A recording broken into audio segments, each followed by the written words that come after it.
பிதா குமாரன் பரிசுத்தாவி தெரிகிறோம்.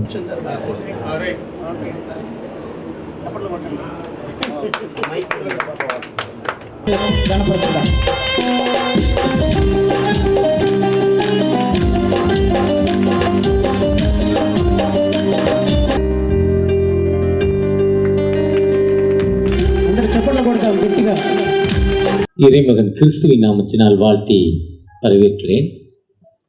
ஆனந்தநாயகி நகர் தெலுங்கு பாப்பிஸ் திருச்சபை கடந்த 52 ஆண்டுகளாக ஆண்டுடைய உன்னத பணியை செய்து கொண்டிருக்கிறது.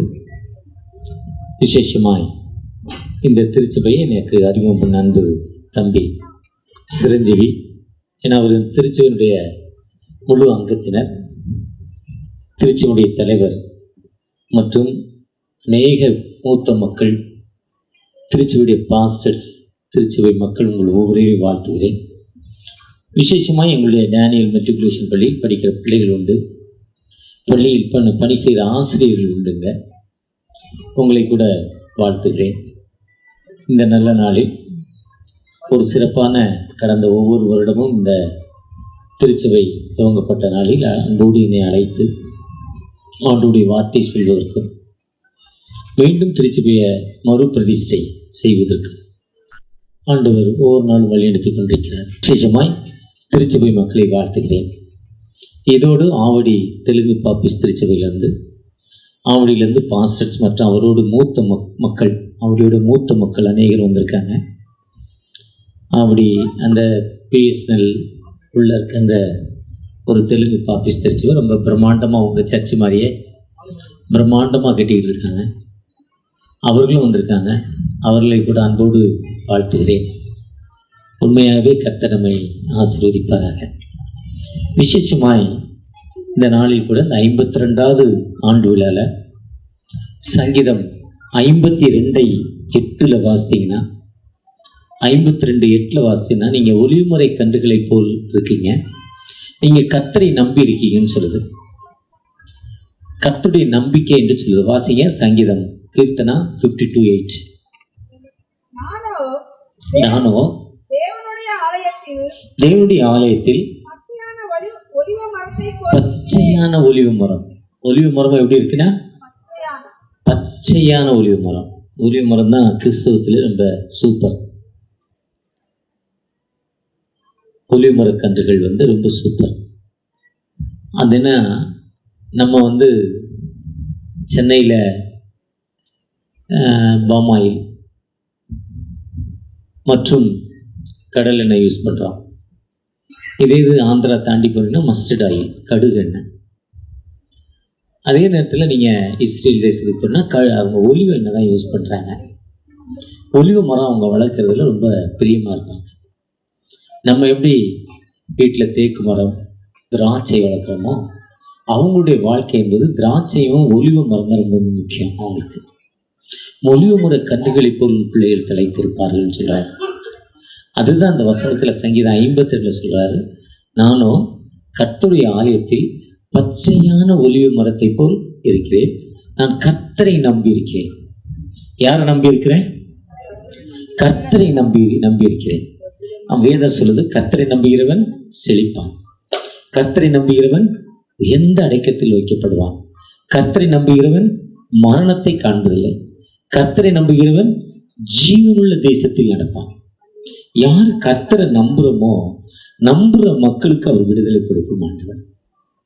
நம்புகிற மக்களுக்கு, அதாவது விசேஷமாய் ஒரு ஏழை மனிதன் ஒரு கடை ஆரம்பித்தார், ஒரு மரக்கடை. பக்கத்திலே சர்ச்சு பக்கத்திலே மரக்கடை.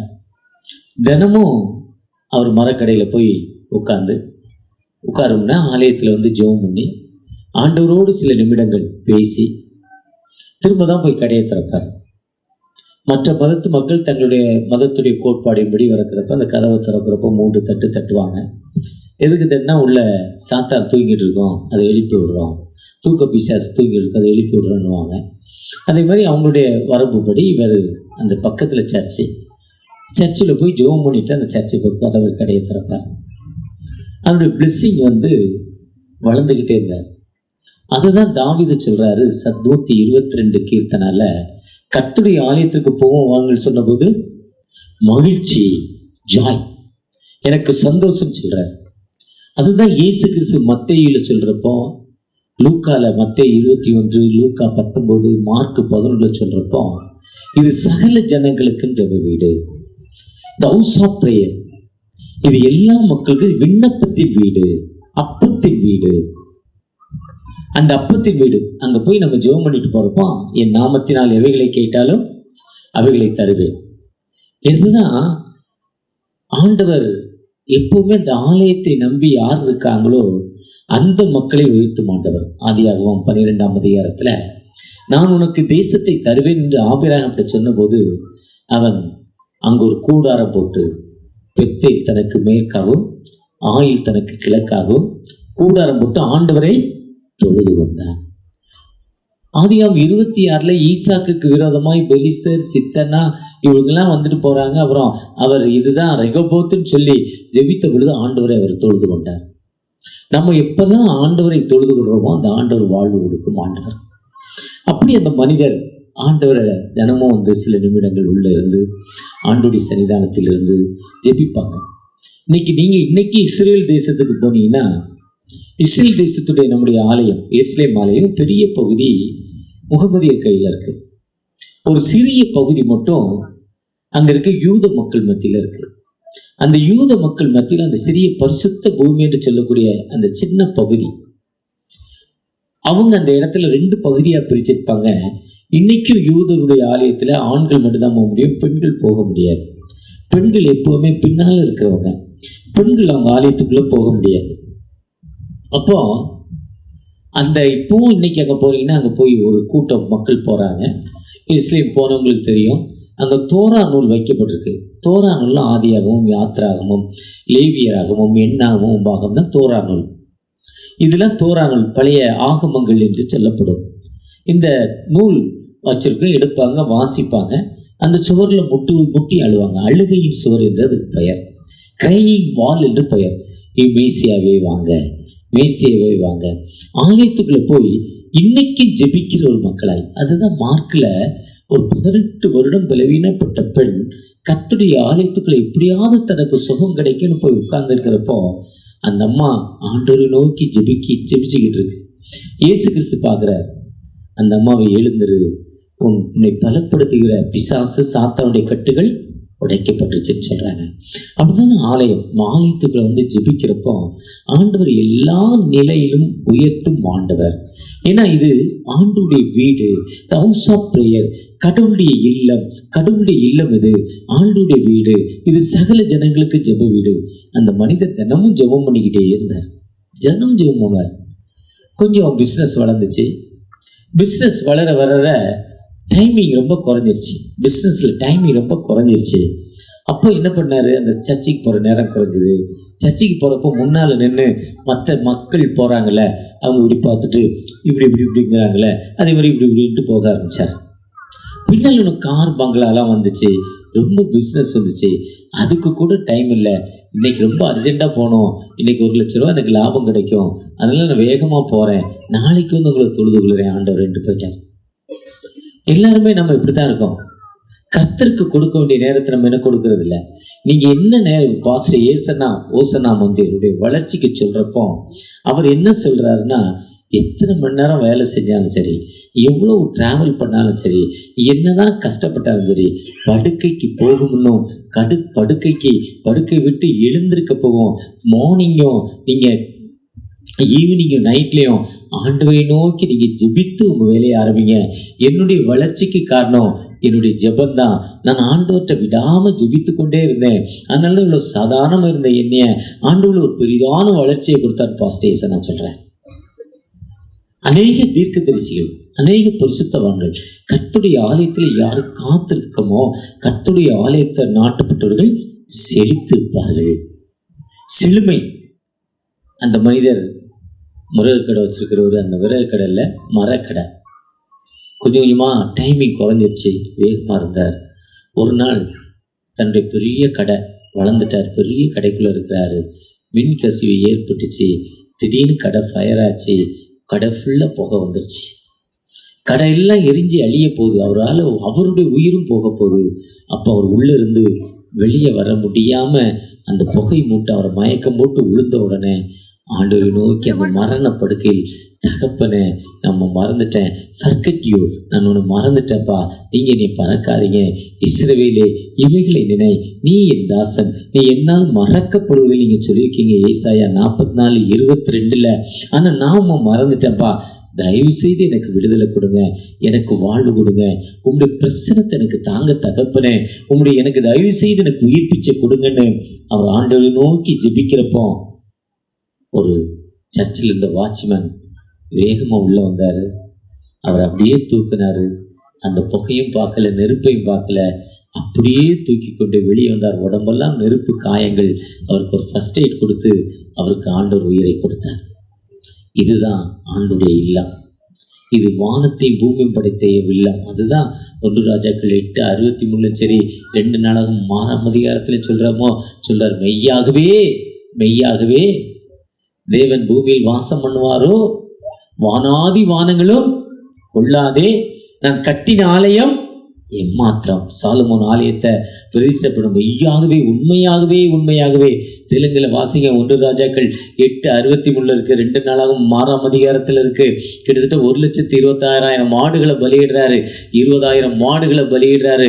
ஆண்டோடைய மகிமை ஆலயத்தை சுத்தி நிக்கிறப்போ ஆண்டவரை நோக்கி சொல்றாரு, சாலமோன் சொல்றாரு, மெய்யா வாசிங்க, நிச்சயமாகவே தேவடு இந்த லோகத்துல அவர் வாசம் பண்ணுவாரா? இருக்க முடியுமா? அழகா தெலுங்கு ரொம்ப சூப்பரா இருக்கு. நிச்சயமாகவே இந்த உலகத்துல அவர் வர முடியாது. வாசிங்க தொடர்ச்சியா, வானாதி வானங்களும்.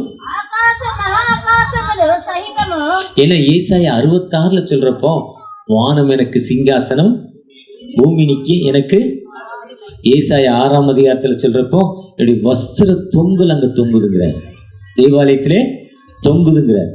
அப்படிப்பட்ட ஆண்டவர் பூமியில் வாசம் பண்ணுவாரோ, நான் கட்டின ஆலயம் 60 அடி நீளம், 30 அடி அகலம், பெரிய ஆலயம், பெரிய சர்ச்சை. கடவுள் சொன்ன அந்த பூமியில கட்டினாரு.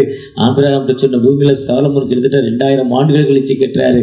அந்த ஆலயத்தை பிரதிஷ்டை பண்ணிட்டு அவர் வீட்டில் படுத்து தூங்குறப்ப தான் 2 நாளாகமும் 7ஆம் அதிகாரம் 12ஆம் வசனம் சொல்லார், உன் தேசத்துல மழை இல்லையா, உன் தேசத்துல கொள்ளை நோயா, உன் தேசத்துல பஞ்சமா, கவலைப்படாத, என் நாமம் தரிக்கப்பட்ட ஜனங்கள் தங்களை தாழ்த்தி என்னை நோக்கி ஜெபம் பண்ணி என் முகத்தை தேடி தன்னுடைய பொல்லாத வழியை விட்டு இடத்தில் திரும்பினால் பரலோகத்தை நான் கேட்டு தேசத்திற்கு சேமத்தை கொடுப்பேன். எனக்கு உள்ள யார் இருக்கா? வானத்தை பூமியும் படைத்த ஆண்டவர். அவர் சாதாரண கடவுள் இல்லை. அந்த ஆண்டவர், அதுதான் லூக்கா 18ஆம் அதிகாரத்துல 2 பேர் ஜெபம் பண்ண போறாங்க.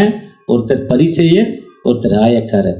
பரிசேயர் எங்களை மாதிரி பிரசங்கம் பண்றவங்க, எங்களை மாதிரி பாஸ்டர், அவர் திருச்சபையில இவரை மாதிரி தலைவர், முக்கியமான ஆளு.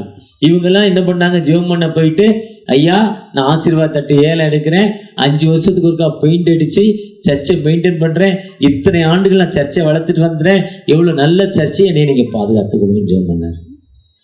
ஆனா ஒரு மனிதன் ஜெபம் பண்ணாரு, ஆலயத்துக்கு வெளியே நின்று, அப்பா பாவியாக என்மேல் கிருபை ஆயிரும், கிரேஸ் மீ, என்மேல் கிருபை ஆயிருங்க, என்மேல் 2 பேருடைய ஜெபத்துல இப்படி ஜெபம் தான் நான் கேட்கப்பட்டது. அதுதான் சொல்றாரு அந்த 52:8 இன்னைக்கு கொடுக்கப்பட்ட வாக்குத்தத்தம், நான் கர்த்தரை நம்பி இருக்கிறேன். கர்த்தரை நம்பி வந்து நீங்கள் இன்னைக்கு ஆண்டவரை நோக்கி பார்க்கிறப்போ நிச்சயமா ஒரு விடுதலை கொடுக்கும் ஆண்டவர். எனவே வானத்தை பூமியும் படைத்த சர்வமுள்ள தேவன், மைட்டி காட், அவர் சொல்ல ஆகும், அவர் கட்டளையிட நிற்கும். சங்கீதம் 33:9 சொல்றார், அவர் சொல்ல ஆகும், அவர் கட்டளை நிற்கும். அந்த ஆண்டவரை நோக்கி நீங்க பார்க்கிறப்போ நிச்சயமாகவே ஒரு விடுதலை கொடுக்கும் ஆண்டவர், நிச்சயமாகவே வாழ்வு கொடுக்கும் ஆண்டவர். எப்படிப்பட்ட வாழ்வுனா, ஜிஎல் மூடி பெரிய சர்ச்சை நடத்தினார், உலகத்திலே பெரிய சர்ச். அவர் சர்ச்சுக்கு ஒரு எய்ட்ஸ் பேஷண்ட்டு ஒரு அம்மா உள்ளே வந்துச்சு, மரணப்படுக்கை.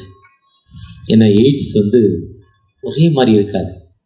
ஒரு தம்பிக்கு எய்ட்ஸு, கட்டில் இருந்து மேலே குதிப்பான், படுத்திருக்கோம், அப்படியே ஜம்ப் பண்ணி மேலேருந்து 8 அடி 9 அடி போய் தரையில் புத்துன்னு விழுந்துருவான். இன்னொரு சகோதரனுக்கு கட்டில் படுக்க வச்சுருந்தாங்க, மோஷன் போய்கிட்டே இருக்கு, நிற்கவே இல்லை, தன்னாலே போய்கிட்டே இருக்கு. இன்னொருத்தருக்கு இப்படி ஒவ்வொருத்தருக்கும் ஒரு ஒரு அறிகுறி. அப்படிப்பட்ட கடைசி வாழ்க்கையில் இருந்த ஒரு சகோதரி ஜிஎல் மூடி சர்ச்சுக்கு உள்ளே வந்தாங்க. எப்படியாவது வாழ்வு கிடைக்கணும் உள்ளே வந்துட்டு அந்த அவர் ஆற்றில் ஜெபம் பிரசங்கம் பண்ணிகிட்டு இருக்கிறாரு. இந்தம்மா அப்படியே ஒதுங்கி அப்படி ஓரமாக போய் ஓரமாக ஒரு பால்கனியில் உட்காந்து ஆண்டவர்கிட்ட உட்காந்து ஜெபம் பண்ணிச்சான். ஜிஎல் மூடி சொன்னாங்களா, மகளே, உன் விசுவாசம் உன்னை ரட்சித்தது, கர்த்தர் உன்னை குணமாக்குகிறார், கர்த்தர் உனக்கு விடுதலை தருகிறார் சொல்லி அந்த அம்மா பேரை சொல்லி ஒரு மெசேஜ் கொடுத்தாங்க. ஒருவேளை அந்த ஆண்டவர் இன்னைக்கு உயிர் உள்ளவராக இருக்கிறார். அந்த கொத்தப்பள்ளி மிட்டா, தெலுங்கு சித்தூர் டிஸ்ட்ரிக்டில் கொத்தப்பள்ளி மிட்டா இல்லை தையூருங்கிற ஒரு மலை இருக்குது. தையூர், சின்ன தையூருங்கிற ஒரு ஊர், அதுக்கு மேலே ஒரு மலை இருக்குது. அந்த மலையில் எப்போவுமே நீங்கள் வருஷம் வருஷம் என்னை அழைக்கிற மாதிரி அவங்களும் வருஷம் வருஷம் அந்த மலை திருவிழாக்கு என்னை அழைப்பாங்க.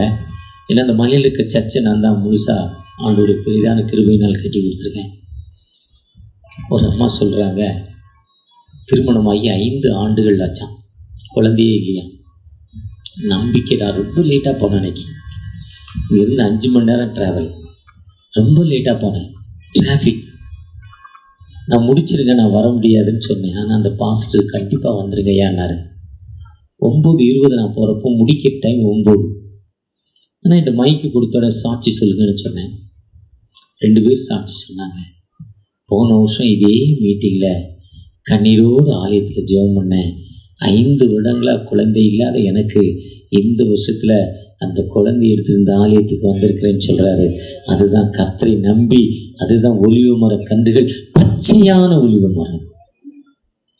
அந்த வாக்கு தத்தத்தை கொடுக்கும் ஆண்டவர் இந்த 52வது ஆண்டில் நீங்கள் கர்த்தரை நம்பி வந்திருக்கிறப்போ நிச்சயமாக ஒரு விடுதலை, நிச்சயமாக வாழ்க்கையில் கொடுக்க ஆயத்தமுள்ள தகப்பனாக இருக்கிறார். அவரை நோக்கி பார்க்கிறப்போ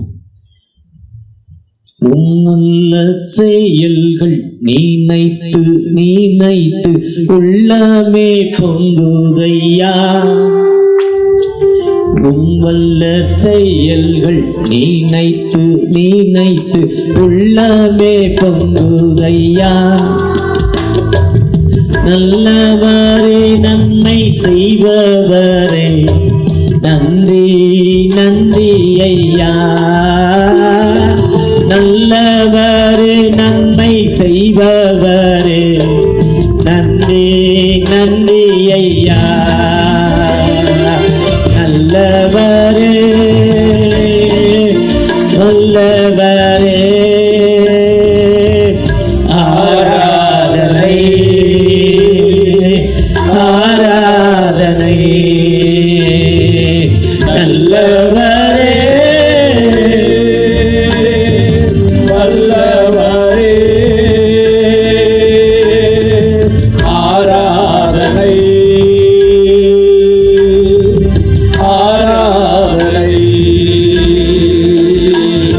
பலியான சம்மரி பாவங்கள் எல்லாம் வந்து தீர்த்தவரே, பலியான சம்மரி பாவங்கள் எல்லாம் சுமந்து தீர்த்தவரே, பரிசுத்த ரத்தம் எனக்காக அல்லோ பாக்கியம் பாக்கியமே, பரிசுத்த ரத்தம் எனக்காக அல்லோ பாக்கியம் பாக்கியமே, பரிசுத்தரே படைத்தவரே ஆராதனை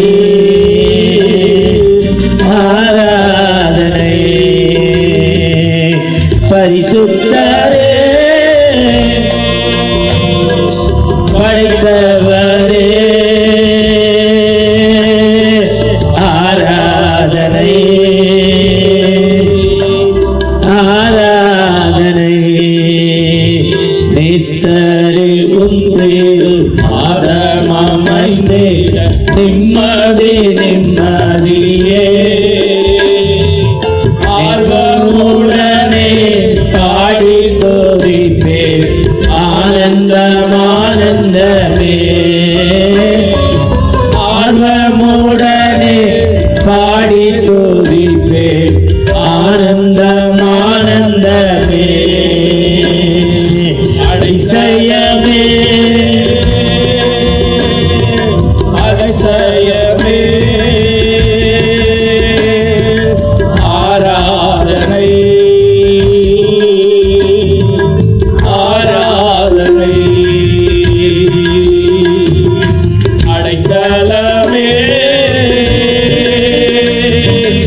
சங்கீதம் 107, 19, 20.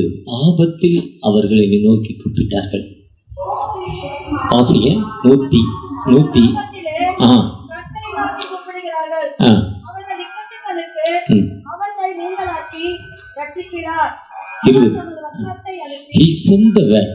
ஆண்டவர் வசனத்தை அனுப்பி குணமாக்கி வாழ்க்கை கொடுக்க மாட்டார். ஏன்னா ஜீசஸ் இப்படிதான் இருப்பார்னு யாருக்குமே தெரியாது. கடவுள் இப்படித்தான் இருப்பார்னு யாருக்குமே தெரியாது. தமது சாயலாய் மனிதனை உருவாக்கினார். என்னுடைய கான்செப்ட் என்னைய மாதிரி கடவுள் இருப்பார் நான் நினைக்கிறேன். நாவடி பாஸ்டர் பாரு மாதிரி அவரை மாதிரி 6 அடி உயரம், ஹைட் அண்ட் வெயிட்டு, அவரை மாதிரி அவருக்கு இருப்பார். நம்ம ஐயா தலைவர் மாதிரி அவரை மாதிரி அவருக்கு கடவுள் இருப்பார். கடவுளுடைய சாயல் இன்னதென்று யாருக்கும் தெரியாது. அதுதான் நமக்கு வார்த்தை. ஆதியிலே அந்த வார்த்தை இருந்தது, அது தேவனிடத்தில் இருந்தது. அந்த வார்த்தையே அவருக்குள் ஜீவன் இருந்தது. அந்த ஜீவன் மனுஷருக்கு ஒளியாயிருந்தது. ஆதியிலே தேவன் வானத்தை பூமியை உருவாக்கினார், உண்டாக கடவுதினார். வார்த்தை தான். அந்த வார்த்தையை நம்பி யாரு பார்க்கிறாங்களோ அவங்களுக்கு ஒரு அற்புதம். ஒரு அருமையான ஒரு அன்பு மகள் தன்னுடைய தகப்பனாருக்கு உடம்பு சரியில்லை. அந்த சண்டே ஸ்கூல் டீச்சர் சொன்னாங்க, வசனத்தை எடு, மத்தேயு 4ஆம் அதிகாரம் 23ஆம் வசனத்தை எடு, அதை வாசி. அந்த வசனத்துல கை வச்சு உங்க அப்பாவுக்கு எங்க வலிக்குதோ அங்க கைவை சரியாயிரும் சொல்லி கொடுத்தாங்க. உங்க அப்பாவுக்கு எங்க வலிக்குதோ அங்க கைவைனாங்க. அந்த பெண் விசுவாசத்தோடு ஜெபித்த பொழுது ஒரு பெரிய ஊழியக்கார் இல்லை, அந்த பெண் ஞானஸ்தானம் வாங்கல, திருச்சபையில் அங்கத்தினர் இல்லை, ஒரு கிறிஸ்துவ மகள் இல்லை, கிறிஸ்துவ நிறைப்படி ஒரு சண்டே ஸ்கூல் போகிற பிள்ளை. ஓய்வு நாள் பாடசாலைக்கு சண்டே ஸ்கூல் கதை கேட்கறதுக்கும் பாட்டு பாடுறதுக்கும் வருஷத்தில் ஒரு முறை கிஃப்ட் கொடுப்பாங்க. அதுக்கு வர்ற பிள்ளை நம்பிக்கையோடு அந்த வசனத்தை தொட்டு அவங்க அப்பா மேலே வச்சு ஜெபம் பண்ணிச்சான். அடுத்த நாள் அந்த ஸ்டோனுக்கு அப்பா ஆப்ரேஷன் போயிருக்கப்போ அந்த ஆப்ரேஷனுக்கு முன்னால் அந்த ஸ்கேன் பார்ப்பாங்க, அந்த ஸ்டோன் எங்கே இருக்குன்னு. ஆப்ரேஷன் தியேட்டரில் அவங்களுடைய மைக்ரோ ஸ்டோன் அந்த கருவியை வச்சு அந்த பார்க்குறப்போ அந்த ஸ்டோனே உடம்புல இல்லையா, ஆன்சர் கேன்சல் ஆகிட்டான். அதுதாங்க வார்த்தை. அந்த வார்த்தையை நீங்கள் யார் விசுவாசிக்கிறாங்களோ அதுதான் இன்னைக்கு வார்த்தையை நமக்கு நோட்டீஸில் போட்டிருக்காங்க.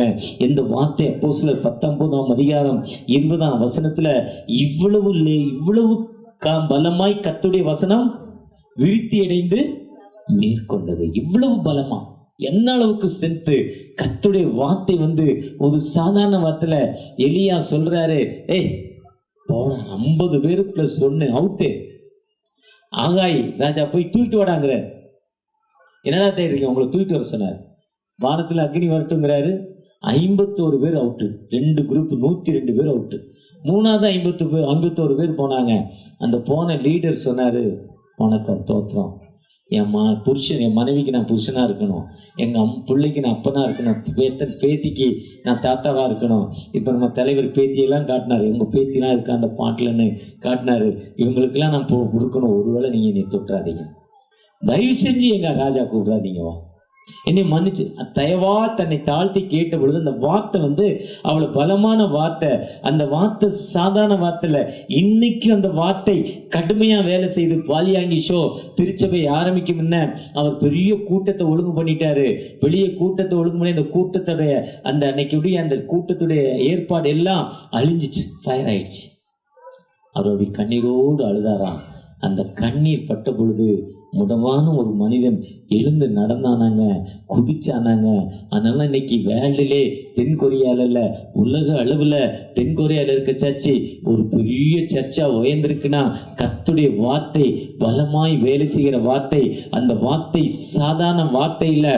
அந்த வார்த்தையை நீங்கள் நம்புறப்போ, அந்த வார்த்தையை நீங்கள் கேட்குறப்போ, அந்த வார்த்தையை படிக்கிறப்போ, ஜீல் முடி இவ்வளோ வளர்ச்சி எனக்கு எதுக்குன்னு சொல்கிறப்போ, நான் தினமும் வேதத்தை ஆராய்ந்தேன். கர்த்தருடைய வேதத்தின்படி நடக்கிற உத்தம மார்க்கத்தால் பாக்கியவான்கள். சங்கீதம் 119:1 சொல்லுது, விபாகம் 28:1 சொல்லுது, இன்று நான் உனக்கு விதிக்கிற கட்டளை நீ கருத்தாய் கை கொள்வாயானால் உலகத்தில் உள்ள சகல ஜாதிகளையும் உன்னை மேன்மையாக வைப்பேன் என்று சொல்கிறார். அந்த வார்த்தை ஒரு சாதாரண வார்த்தை இல்லை. இந்த வார்த்தை தான் வானத்தை பூமியை படைத்த ஆண்டவரால் உருவாக்கப்பட்ட வார்த்தை. இது மனிதனால் எழுதப்பட்ட வார்த்தை இல்லை. கிட்டத்தட்ட நான் 6500 ஆண்டுகள் சரித்திரமான வார்த்தை. நான் வச்சிருக்கிற பைபிள், நீங்கள் வச்சிருக்கிற பைபிள், இது புனித புத்தகம். 1500 ஆண்டுகளுக்கு முன்னால் தொகுத்து எழுதினாங்க. தீர்க்கதரிசிகள் மூலமாக ஆண்டவர் சொல்ல எழுதினாங்க. இதில் சொல்லப்பட்ட ஒரே கருத்து, கடவுள் ஒருவர், அவ்வளோதான். அவருக்கு உருவம் கிடையாது. செகண்டு, உன்னிடத்தில் அன்பு கூறுவது போல நீ, இது ஒன்று தான். 4500 ஆண்டுகள். இப்போ எங்கன்னே தெரியும், எங்கள் அப்பாவை தெரியும், எங்கள் தாத்தாவை தெரியும். ஆனால் எங்கள் தாத்தா, எங்கள் அம்மாவுடைய அப்பாவை பார்த்துருக்கேன், அப்பாவுடைய அப்பா எனக்கு தாத்தா தெரியாது. அவங்க அப்பா தெரியும், அவங்க தாத்தா, அவங்க பாட்டி எனக்கு தெரியாது. 6500 ஆண்டுகளுக்கு முன்னால் இருந்தவங்களை தெரியுமாங்க? தெரியாதுங்க. ஆனால் சொல்லப்பட்ட வார்த்தை இந்த பைபிள், அதுதான். இந்த வார்த்தையானது சாதாரண வார்த்தை இல்லைங்க. சைனாவில் கடவுள் இல்லைன்னு சொல்கிற ஒரு நாடு, ஒரு கம்யூனிசம் நிறைந்த நாடு, ஒரு பெரிய ஒரு கடவுள் இல்லைன்னு சொல்கிற ஒரு நாத்திகரை கூப்பிட்டு இந்த பைபிளை வாசிட்டு இந்த பைபிள் பொய்யன்னு நீ எழுதினார். பெரிய ஒரு ஞானி. அவர் படித்து பார்த்தார். படிச்சுக்கிட்டே இருக்கிறப்போ ஆண்டவரை ஏற்றுக்கொண்டாரா? இது ஒன்று தாங்க உண்மை வாழ்க்கைன்னு சொல்கிறாரு. எப்படின்னா, மருந்து, அந்த ஆப்ரேஷன் தேட்டர் இன்னைக்கு அந்த மருந்து கொடுக்குறாங்க. என்ன அது குளோரோஃபார்ம் கொடுக்குறாங்க. இது எங்கேருந்து வந்தது? இந்த குளோரோஃபார்ம் எப்படி கண்டுபிடிச்சான்னா, ஒரு டாக்டர் ஒரு 50 வருஷத்துக்கு 35 வருஷத்துக்கு முன்னாடி, 30 வருஷம் 35 வருஷத்துக்கு முன்னாலே கரகரன்னு அறுப்பாங்க. சாக்கு கோணி ஊசியில் தைக்கிற மாதிரி மனுஷனை தைப்பாங்க. நிறைய பேர் செத்து போவான். ஆனால் அட்வான்ஸ் டெக்னாலஜி, அந்த டாக்டர் இது எப்படிங்க என்னங்க பண்ணுறது, ஆப்ரேஷன் பண்ணுறப்ப இத்தனை பேர் செத்து போகிறாங்க, இதுக்கு வைத்தியம் என்னென்னு அப்படியே தலையில் கை வச்சு அப்படியே யோசனை பண்ணார். அப்போ தான் அவனுக்கு ஐந்த நித்திரை விரை பண்ணி ஆதாமுடைய அப்போ க்ளோஸ் டு தூக்கம் வந்தா என்ன இது வலி, அதுதான் குளோரோஃபார்ம். அப்படி தான் கண்டுபிடிச்சார் மயக்க மருந்து. பைபிள் பாருங்கள் எங்கே இருக்குது. அந்த பைபிள் ஒரு சாதாரண பைபிள் இல்லைங்க. இந்த வார்த்தை சாதாரண வார்த்தை இல்லைங்க. இந்த வார்த்தையை நீங்கள் நிச்சயமாக நம்பி, இன்றைக்கி உங்களுக்கு இருக்கிற பிரச்சனையின் மத்தியில், இன்றைக்கி இருக்கிற வார்த்தையின் வேதனையின் மத்தியில், இன்றைக்கி உங்களுக்கு இருக்கிற துன்பத்தின் மத்தியில், இன்றைக்கி உங்கள் வீட்டில் இருக்க கடன் பிரச்சனையில் நீங்கள் ஆண்டவரை நோக்கி பார்க்குறப்போ, அந்த ஆண்டவர் நிச்சயமாகவே வாழ்வு கொடுக்கும் ஆண்டவர், நிச்சயமாக விடுதலை கொடுக்கும் ஆண்டவர். நீங்கள் பச்சை ஒலிவு முறை கொன்றை போல விரித்தி அடைவீங்க. நீங்க கர்த்தரை நம்பி இந்த வார்த்தையை நீங்க விசுவாசிக்கிறப்போ, நிச்சயம் அந்த வார்த்தை உங்களை தொடுகிற வார்த்தையாய், அந்த வார்த்தை உங்களுக்கு ஒரு வாழ்வு கொடுக்கிற வார்த்தையாய் காணப்படும். இந்த வார்த்தை இது பலமாய், இவ்வளவு பலமா இந்த வார்த்தை எனக்கு வேலை செஞ்சுதான் கேட்கிறப்போ, அடுத்த வருஷம் இதே ஆண்டு விழால, இதே ஜூன் மாதம் 19ஆம் தேதி இந்த 53வது ஆண்டுல வர்ற 53வது ஆண்டு விழால நீங்க சாட்சி சொல்லணும். மேடையில் ஏறி, தகப்பனே இவ்வளவு இந்த வார்த்தை பலமாயனை மேற்கொண்டதுப்பா, நான் சொல்றேன்ப்பா சாட்சி. இன்னும் அந்த நாள் மட்டும் இல்ல, நீங்க எனக்கு ஒரு கற்பத்தின் கனியை தந்தீங்கன்னா, நீங்க எனக்கு இந்த ஸ்டோன்ல இருந்து ஒரு விடுதலை தந்தீங்கன்னா, நீங்க எனக்கு இந்த கேன்சர்ல இருந்து ஒரு விடுதலை தந்தீங்கன்னா, என் மார்பக பகுதியில கேன்சர் கட்டினால் அவஸ்தைப்பட்டு கொண்டிருக்கேன், வீட்டில் படுத்திருக்கிறேன், மரண படுக்க, ஆனா கண்ணீரோடு ஜெபிக்கிறேன். நான் கண்ணீரோடு ஜெபித்து இந்த வார்த்தையை தொடரேன்ப்பா, இந்த வார்த்தையை நீ டச் பண்ணி எனக்கு விடுதலை கொடுக்கணும், உங்களுடைய நாமத்தை நான் அறிவிக்கிறேன்னு சொல்றப்போ, நிச்சயம் அந்த வார்த்தை ஒரு விடுதலை கொடுக்கும் வார்த்தை, நிச்சயம் அந்த வார்த்தை வாழ்ந்து கொடுக்கும் வார்த்தை, நிச்சயமா உங்களை உயர்த்தும் வார்த்தை. இந்த வார்த்தை என்ன உயர்த்திருக்கு? கர்த்தரை நம்பி, நான் ஆண்டவரை நம்பி ஜெபிக்கிறப்போ எனக்கு எத்தனையோ விடுதலை, எத்தனையோ வாழ்வுல உயர்வு கொடுத்திருக்கிறார். அந்த ஆண்டவர் உங்களுக்கு விடுதலை கொடுக்க ஒரு ஆயத்தமுள்ள தகப்பனாய் காணப்படுகிறார். நீங்கள் நானும் எப்படிப்பட்ட அந்த வார்த்தையை நம்பி இருக்கிறோம்? ஏன்னா கடவுளுடைய வார்த்தை என்பது ஒரு சாதாரண வார்த்தை இல்லை. அவர் சொல்றார், நீங்கள் புறப்பட்டு போய் சகல ஜாதியும் சீஷராக்கின்னு சொல்றார். நீங்கள் உலகெங்கு போய் சர்வ சிருஷ்டிக்கும் சுவிசேஷத்தை அறிவீங்கிறார். அன்றியும் நீங்க சர்வ சிருஷ்டிக்கும் சுவிசேஷத்தை அறிவீங்கன்னு சொல்றார். அன்றியும் மனம் திரும்புதலும் பாவ மன்னிப்பு மெரிசலையும் தொடங்கி சகல தேசத்தாருக்கும் அறிவிக்கப்பட வேண்டும். லூக்கா 24:47 சொல்றார். பிதா என்னை அனுப்பினது போல நான் உங்களை அனுப்புகிறேன்னு சொல்றார். அந்த லேகியோனுக்கு வாழ்வு, நீ போ, உனக்கு விடுதலைங்கிற. குஷ்டரோகிக்கு சொல்றார், நீ போய் ஆசாரியன் உன்னை காட்டு, உனக்கு சரியாச்சுங்கிற. நீ சீலோவாம் குளத்துல போய் கழுவுங்கிறார், அனுப்பப்பட்டவன் என்று பெயரா. பெதசா குளத்துல படுத்திருந்த 38 வருடம் பலவீனப்பட்ட மனிதனுக்கு வாழ்வு கொடுத்த ஆண்டவர் எனக்கு ஏங்க வாழ்வு தர மாட்டார்? அது அந்த பைபிள்ல சொன்ன வார்த்தை உண்மையா இருந்தா ஆண்டவர் எனக்கு நிச்சயமாக ஒரு விடுதலை கொடுக்கும் ஆண்டவர், நிச்சயமே வாழ்வு கொடுக்கும் ஆண்டவர். இந்த 52வது இந்த அனந்த நாயகர் ஆனந்தநாயகி நகர் தெலுங்கு பாப்பிஸ் திருச்சபை மக்களாகிய நமக்கு நிச்சயமாக ஒரு விடுதலை கொடுக்க ஒரு ஆயத்தமுள்ள தகப்பனாய் காணப்படுகிறார். இன்றிலிருந்து 3 நாட்கள் கூட்டங்களையும் பரிசுத்தாவின் வல்லம் அபிஷேகம் பண்ணணுப்பா. நான் விடுதலை எனக்கு வேணும் தகப்பனே, ஒரு அற்புதம் எனக்கு வேணும் தகப்பனே. இதோ ரோட்டில் உட்கார்ந்து உண்மை ஆராதிக்கிறேன், உண்மை துதிச்சிருக்கேன், உண்மை பாடியிருக்கேன், வார்த்தையை சொல்லியிருக்கிறேன், இந்த வார்த்தையை நான் பிறருக்கு அறிவிக்கிறேன்னு சொல்றப்போ நிச்சயமாகவே ஒரு விடுதலை கொடுக்கும். ஒரு உயிருள்ள ஆண்டவர் நம்மோடு கடந்து வந்திருக்கிறார். யார் அந்த வார்த்தையை நம்பி தகப்பனே எனக்கு விடுதலை கொடுங்க, என்னை பிளஸ் பண்ணுங்க, என்னை ஆசீர்வதிங்கன்னு கேட்கிறப்போ நிச்சயமா உங்களுக்கு விடுதலை கொடுக்கும். ஒரு ஜீவனுள்ள ஆண்டவர் நம்மோடு கடந்து வந்திருக்கிறார். காலையில் எழுந்தோடனே ஃப்ரெஷ் அப் ஆன உடனே வேதத்தை பாருங்க, அன்னைக்கு வர்ற வசனத்தை வாசிங்க, அன்று முழு நீங்கள் தியானம் பண்ணுங்க. எப்போல்லாம் உங்களுக்கு நேரம் கிடைக்கோ கையில் செல்லு, பைபிள் இருக்குது, எல்லா கதையும் இதில் இருக்குது. நல்லது இருக்குது, கெட்டது இருக்குது. நம்ம கெட்டதை தான் பார்க்குறோம். ஒரு பையன் வேலை கேட்டானா, அமெரிக்கா போகிறதுக்கு விசா கேட்டானா, கூட போகிறவங்களுக்குலாம் கிடைச்சது எனக்கு விசாவே கிடைக்கல. ஆனால் அந்த இவன் தான் நம்பர் 1 மார்க். அப்போ அந்த பல முறை விசா அப்ளை பண்ணி அந்த உயர்ந்த அதிகாரிகிட்ட போய் பேசினானா, நான் நம்பர் 1 மார்க்கு, எல்லாத்துலேயும் ஃபஸ்ட் மார்க்கு, என்னையோட ஒரு ஜூனியர், அவன் மார்க்கு நல்லா இல்லை, ஆனால் அவனுக்கு விசா கிடைக்க என்னைய கிடைக்கல. அந்த அதிகாரி சொன்னாராம், உன் நம்பரை திறந்தா நீ ரொம்ப நேரம் ஃபேஸ்புக்லேயும் இன்ஸ்டாகிராம்லேயும் இருந்திருக்க, அது கெட்ட சிந்தனையில் இருந்திருக்க, கெட்ட நடவடிக்கையில் இருந்திருக்க, நல்ல நடவடிக்கையில் இல்லை.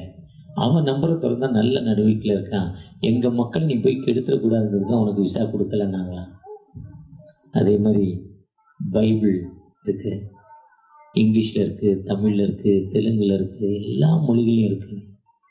எப்போ நீங்கள் டைம் கிடைக்குதோ, எப்போ மனதில் போராட்டமோ, எப்போ பிரச்சனையோ, பிரச்சனை மத்தியில் தகப்பனே எனக்கு விடுதலை கொடுங்கன்னு நீங்கள் கொடுத்துட்டு, அந்த உங்கள் கையில் பைபிள் இல்லைனாலும் நீங்கள் உங்கள் கையில் இருக்க செல்லில் இருக்க பைபிளை வாசிங்க. நிச்சயமாகவே வார்த்தை அனுப்பி குணமாக்க மாட்டாங்க. நீங்கள் நிச்சயமாக உங்கள் தாயார் வீட்டில் சுகவீனமாக இருக்கலாம், உங்கள் சகோதரி சுகவீனமாக இருக்கலாம், மருத்துவமனையில் யாரோ அட்மிட் ஆகிருக்கலாம். அந்த மக்களுக்காக நீங்கள் இன்னைக்கு ஜெபிக்கிறப்போ அங்கே ஒரு விடுதலை கொடுக்க போகிறார், நிச்சயமாக வாழ்வு கொடுக்க போகிறார். அந்த உயிருள்ள ஆண்டவர் நம்மோடு கடந்து வந்திருக்கிறார். அந்த ஆண்டவர்கிட்ட தகப்பனை என்னை பிளஸ் பண்ணுங்கப்பா, என்னை ஆசீர்வதிங்க, உங்களுடைய கிருபை எனக்கு தாங்க தகப்பனை என்று அவரை நோக்கி பார்ப்போமா?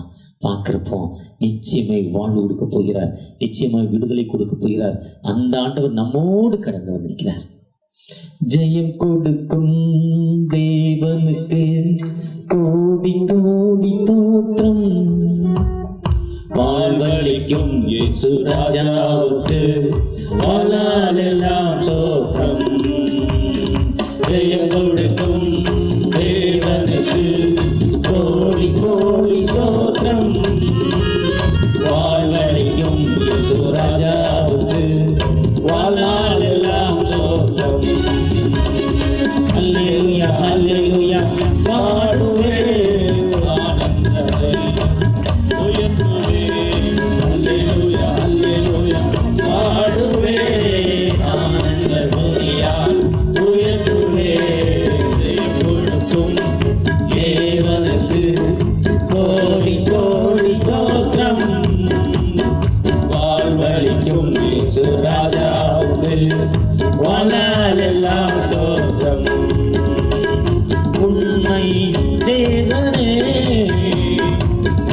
ஒழுக்கம் நிறைந்தவர், உண்மை தேவனே ஒழுக்கம் நிறைந்தவர், என்னை காப்பவர் உறங்குவதில்லையே, என்னை காப்பவர் உறங்குவதில்லையே. ஜெயம் கொடுக்கும் தேவனுக்கு கோடி கோடி ஸ்தோத்திரம், வாழ்வளிக்கும் இயேசு ராஜாவுக்கு வாழாலெல்லாம் சோத்திரம். ஜெயம் கொடுக்கும் தேவனுக்கு கோடி கோடி சோத்திரம், சுராஜாவுக்கு வாழ்நாளெல்லாம் ஸ்தோத்திரம். ஆம் தகப்பனே, உம்மை நோக்கி பார்க்கிறான். வாத்தி அனுப்பி குணமாக்கி இக்கட்டுகளிலிருந்து வாழ்வு கொடுத்த தகப்பன், இவ்வளவு பலமாய் கர்த்தருடைய வார்த்தை எனக்கு கிரியை செய்திருக்குன்னு சாட்சி சொல்ல, யாரெல்லாம் தங்களுடைய பிரச்சனையான இடத்துல கைகளை வைத்து ஜெபிக்கிறாங்களப்பா, அந்த மக்களுக்கு நீர் விடுதலை கொடுத்துருக்கீங்க. பிரச்சனையோடு தன் வீட்டில் இருக்க தன் தாயாருக்காக, சகோதரிக்காக ஒரு சகோதரி ஜெபித்து கொண்டிருக்காங்க. வேதனையோடு இருக்க அந்த மகளுக்காக இங்கிருந்து அவங்க ஜெபிக்க, தூரமான தேசத்தில் இருக்க தன் சகோதரிக்காக இங்கே வார்த்தை அனுப்பி இசைந்த வேள் அந்த மகளுக்கு, என் சகோதரிக்கு ஒரு விடுதலை வேணும் நம்பிக்கையோடு தகப்பனே, கர்த்தருடைய ஆலயத்தில் பவுண்டப்பட்ட பச்சை ஒலிவுமுறை கன்றுகளைப் போல நாங்கள் இருக்கிறோம்ப்பா, உண்மை நம்பி இருக்கிறேன் வார்த்தைப்படி சங்கீதம் 52:8 படி தகப்பனே, நீங்கள் ஆசீர்வதிக்க போகிற தயவுக்காக கூட நன்றி. விசேஷமாய் வந்திருக்கிற ஒவ்வொரு பிள்ளைகளையும், வந்திருக்க பிள்ளைகள் மட்டுமல்லப்பா, தூரமான வீட்டில் இருந்து நாங்கள் கிறிஸ்தவர் அல்ல, ஞானஸ்தானம் வாங்கலை, ஆனால் எனக்கு ஆண்டவர் விடுதலை தருவாரா, நீ விடுதலை தந்தா நான் உண்மையுள்ள தகப்பன் ஆராதிக்கிறேன், உமக்கு சாட்சி கொடுக்கிறேன்னு ஒரு சகோதரி நம்பிக்கையோடு ஜெபிச்சிருக்காங்க. அந்த சகோதரியை தொட்டு நீங்கள் ஒரு விடுதலை கொடுக்க போகிற தயவுக்காக கூட அந்த சகோதரிக்கு இவ்வளவு பெரிய கூட்டம் ரோட மறிச்சு இருக்க, இன்னும் ஒரு சகோதரர் திட்டிக்கொண்டே இருந்தார், ஆனால் எனக்கு இந்த விடுதலை கிடைக்குமா, என் இடுப்பில் இருக்கிற இந்த பிரச்சனைகள் எனக்கு மாற்றப்படுமான்னு ஒரு சகோதரர் ஜெபித்திருக்காங்க. அந்த சகோதரருக்கு தகப்பனே, நாங்கள் சாதாரண மனிதர்கள் அப்பா, எங்களால் ஒண்ணுமே முடியாது தகப்பனே, ஆனா நீ வானத்தை பூமி படைத்த சர்வமுள்ள தேவன் அல்லவா, உம்மை நோக்கி பார்த்த முகங்கள் வெட்கப்பட்டு போனதில்லப்பா, நீங்க இறங்கி வாங்க, நீங்க இறங்கி வாங்க. என்ன நோக்கத்தோடு இந்த கூட்டங்கள் ஒழுங்குபட்டதோ அந்த நோக்கத்தை நிறைவேற்றுங்கப்பா, நீ அந்த நோக்கத்தை நிறைவேற்றுங்க, ஆசீர்வதிங்க, எங்களோடு கடந்து வாங்கப்பா, ஒவ்வொருவரையும் தொடங்க.